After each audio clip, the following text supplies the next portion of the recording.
काय असं माझं आहे? एकीकडे राज ठाकरेंच्या लवचिक भूमिकेची जोरदार चर्चा सुरू असताना शिवसेना नेते भास्कर जाधवांच्या एका वक्तव्यामुळे पुन्हा एकदा शिवसेना विरुद्ध शिवसेना हा वाद उफाळून आलाय। मुंबईमध्ये ठाकरेंच्या शिवसेनेचा झेंडा फडकावण्यासाठी एकनाथ शिंदेंनी उद्धव ठाकरेंना पाठिंबा दिलेला हवा हीच बाळासाहेबांना खरी श्रद्धांजली असेल असं वक्तव्य जाधवांनी केलं। त्यानंतर ठाकरेंचे फायर ब्रँड नेते संजय राऊत यांनी तातडीने पुढे येत भास्कर जाधवांचं वक्तव्यच खोडून काढलं। एवढे वाईट दिवस आले नसल्याचं म्हणत त्यांनी शिंदेंवर तोंडसूक घेतलंय, तर संतापलेल्या शिंदेंनीही मग जोरदार प्रत्युत्तर दिलं। त्यामुळे अखंड शिवसेनेतून बाहेर पडलेल्या शिंदे आणि ठाकरेंमध्ये आता तरी कोणतीही समेट किंवा सुसंवाद घडण्याची शक्यता नाही असं दिसून येतं।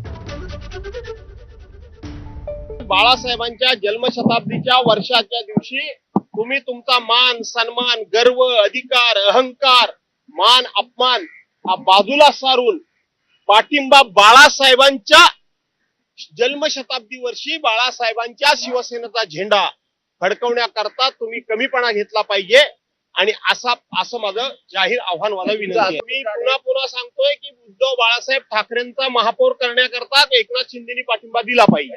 शिंदेचा पाठिंबा घेणार नाही। एवढे शिवसेनेवरती वाईट दिवस आलेले नाही। सत्ता मिळाली नाही म्हणून आमचा जीव तडफडत नाही, आम्ही कळवळत नाही। ज्याच्याकडे बहुमत नाही तेच सांगतायत आमचा झाला पाहिजे आमचाच झाला पाहिजे। ज्यांच्याकडे समर्थन नाही मॅन्डेट नाही अशा लोकांनी स्वप्न पाहणं चुकीचं आहे। गिरे तो भी टांग ऊपर ऐशी वाली बात आहे। आता बातमी चंद्रपूरमधून